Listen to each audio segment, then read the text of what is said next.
Bonjour, je suis Bernard du Club des Bernards, une agence de communication, on va dire menée par deux personnes. Le Bernard de la stratégie, qui est une femme incroyable, pleine d'idées, qui fait la stratégie pour les marques, et le Bernard de la créativité, qui est votre serviteur, ici présent, qui est en charge de mettre en application toutes ces idées et de les rendre visuellement possibles. Aujourd'hui, je vais vous parler d'un petit projet qui nous a beaucoup plu. C'est une demande, on va dire, d'un parc aquatique, pas vraiment parc aquatique, mais un aquarium. Donc un aquarium qu'on visite pour aller voir effectivement des poissons, en apprendre beaucoup sur la mer. Cet aquarium-là est assez petit et a une particularité, c'est qu'il est très thématisé, très décoré. Et donc il dispose d'un tunnel à requins que vous pouvez voir ici, donc assez classique dans ce genre d'établissement.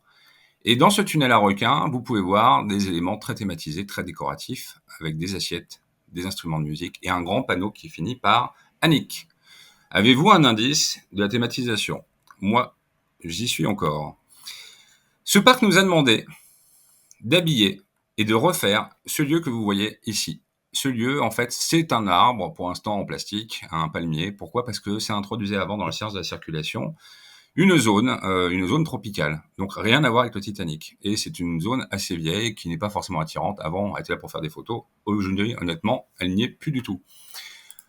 Les gens, les visiteurs, débarquent par le tunnel à requins, par le Titanic, et enfin non, on arrive maintenant dans un autre sens. Avant, on rentrait par là justement et on tombait face au palmier. Aujourd'hui, on arrive justement par ce point de vue-là pour arriver ensuite dans le Titanic. Donc on arrive par un aquarium tropical et il nous manque une transition vers le Titanic.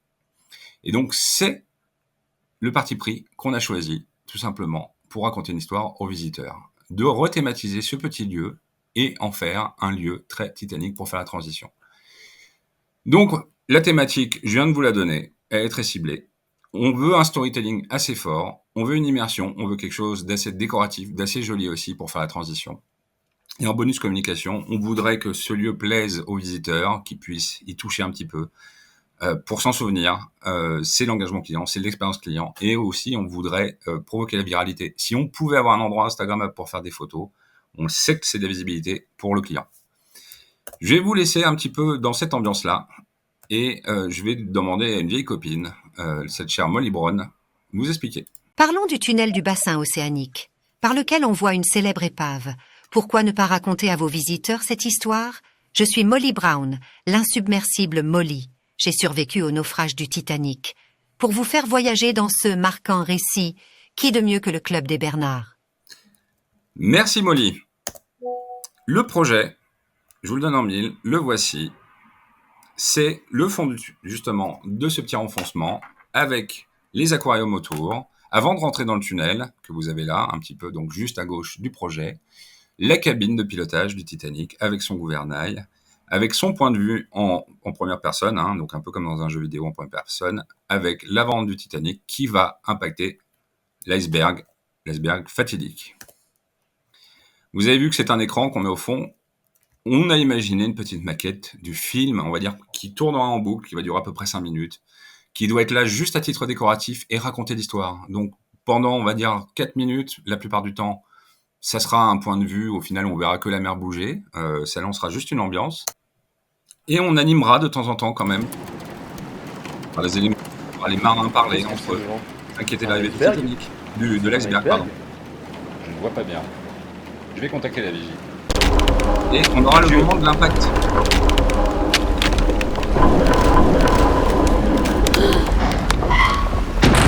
Nous avons touché!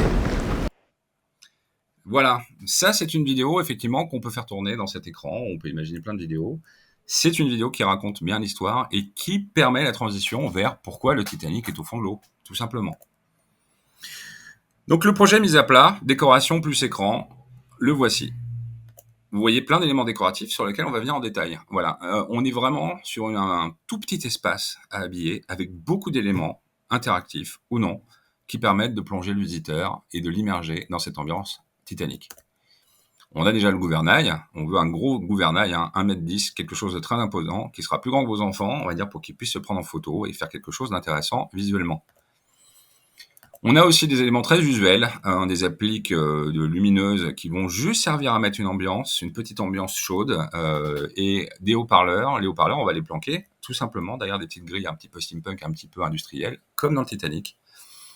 On a le poste de communication. Le poste de communication, lui, qui est très intéressant. Pourquoi? Parce qu'en fait, c'est un espèce de faux téléphone par lequel vous pouvez tendre l'oreille dans ces espèces de petits tuyaux cuivrés, par lesquels vous allez pouvoir entendre des ambiances. Entendre des ambiances, c'est tout simplement lancer des images dans la tête des visiteurs par le biais du son. On peut imaginer, par exemple, entendre ce qui se passe en cuisine. Vous fermez les yeux, vous êtes dans la cuisine d'un grand restaurant, et il va y avoir un problème. Effectivement, on peut synchroniser l'action, on va dire sonore, par rapport à ce qui se passe à l'écran. Au moment où il y a un impact avec l'iceberg, il y a cet impact avec les bruits des assiettes, avec une panique des gens. On peut imaginer quelque chose aussi en salle des machines.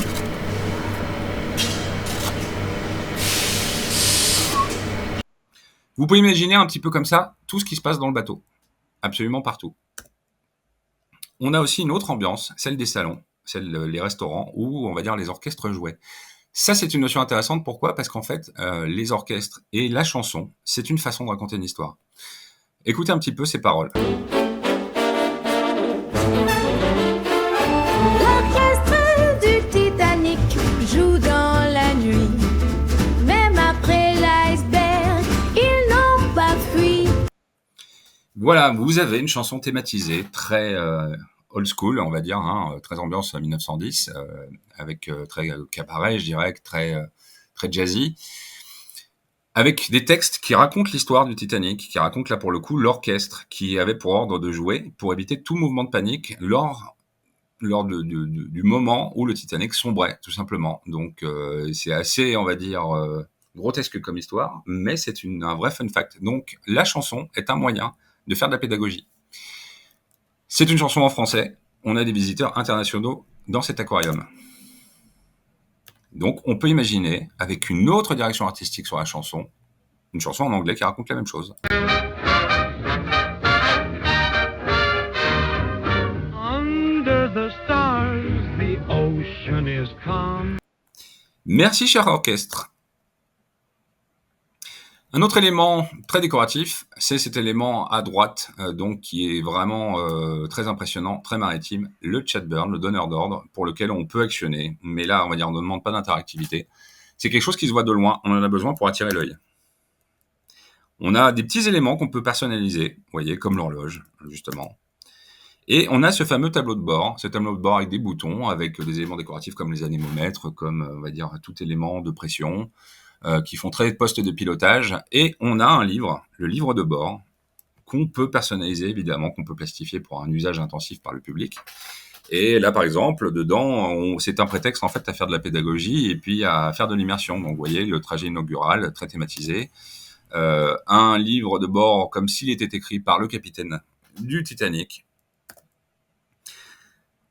Vous avez vu un petit peu tout ce qu'on pense à mettre en place, justement, dans un tout petit espace. On sait mettre en place tout ça par le biais de différents métiers, avec de la sonorisation des lumières et des projecteurs. Donc les projecteurs sont là uniquement pour braquer des lumières, pour éviter les flashs, parce qu'autour il y a des poissons, on ne veut pas trop d'activité. Donc les lumières sont en place et les téléphones portables seront en action. Un écran très standardisé pour pouvoir être évolutif, ça c'est important. Un serveur qui va informatiser tout ça, parce qu'on sait très bien que ce genre d'installation peut être obsolète à partir du moment où on a la technologie des images de synthèse dedans. Donc, on a besoin de le remettre à jour assez régulièrement. Et donc, c'est important de penser un petit peu à l'avenir. On y reviendra plus tard. Et des accessoires de décoration autour du thème maritime, au final, qui sont assez classiques. Mais là, il y a un élément décoratif, on va dire, d'addition de ces éléments-là. Et il y a plusieurs marques qui font ce genre de choses, donc c'est un projet qui est très réaliste. Donc voilà, les murs à décorer sont des lambris. Ça reste assez simple à réaliser pour tout menuisier et pour tout décorateur. Donc c'est un projet très réaliste et très immersif. Éblouissant, vous trouvez pas? En fait, une particularité du Club des Bernards, c'est tout simplement qu'en fait, on est né en même temps que l'intelligence artificielle générative, et tout ça en mode projet, on l'a fait assez rapidement, pour vous dire, en 3-4 jours, et tous ces visuels et tous ces sons, toutes ces vidéos on a été assisté par l'intelligence artificielle. C'est un moyen, tout simplement, de faire comprendre à notre client, pour le coup, à l'aquarium, notre intention. Et ça montre aussi qu'il faut peu de métiers maintenant pour réaliser des éléments audiovisuels. On peut suffire, on prend le temps, on peut suffire largement à remplacer toute une équipe grâce à l'intelligence artificielle. Donc ça réduit les coûts, ça fait plus de rapidité de réalisation, et même, vous voyez, en mode projet, on a quelque chose là de très très abouti. On n'a pas de compétences de 3D, mais grâce aux images, là, vous avez pu voir un petit peu tout ce à quoi on pense pour le parc. Du son, de la vidéo, du storytelling, des maquettes, beaucoup de choses.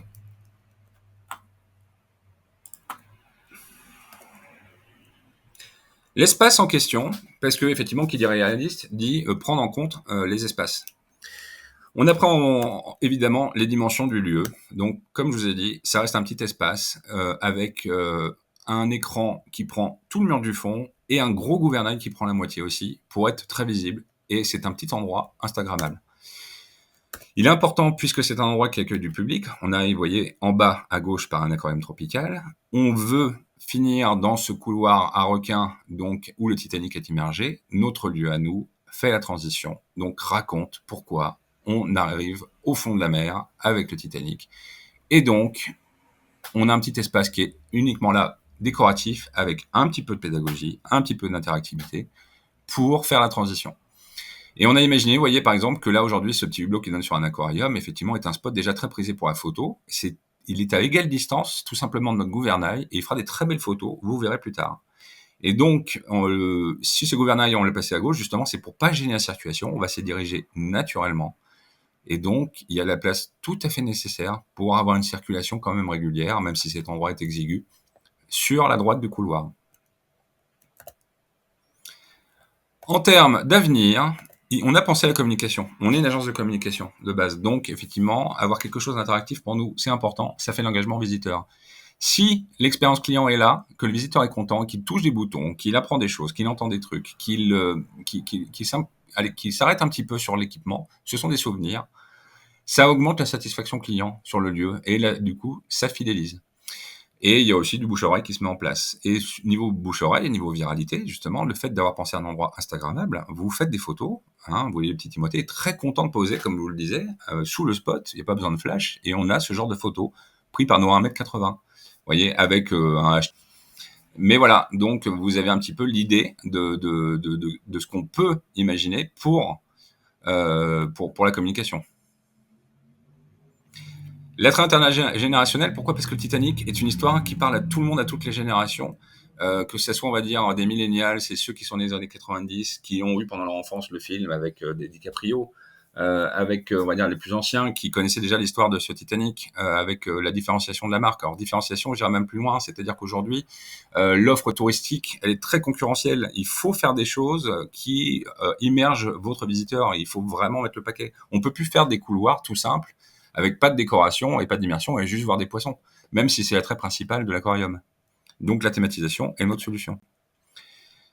Vous voyez, ça c'est le petit, effectivement, Timothée, qui est très heureux, je vous le disais, donc de 1m80, grand angle, qui passe vers un angle plus serré. Enfin, pour finir, on pense à l'avenir. Vous n'êtes pas comme moi en 1912, mais bien en 2024. Vous avez donc cette chance de connaître des années de croissance technologique qui vont vous permettre d'éblouir le public. Soyez prêts dès aujourd'hui, laissez les Bernards vous guider. Parole de capitaine.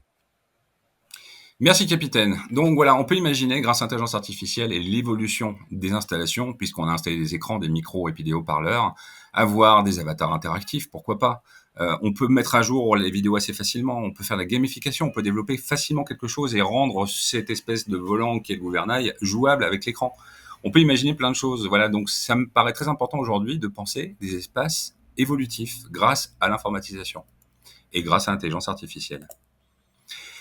Voilà un petit peu le point de vue que nous avons et notre solution pour cet espace avec cet aquarium, donc qui fait, comme je vous le disais, de l'interactivité, du décor et de l'interaction avec le client, de l'expérience client. Je vous remercie beaucoup pour cette écoute. Et puis, je vous parlais du Bernard de la stratégie. Vous pourrez l'apercevoir ici. Merci à vous et à bientôt.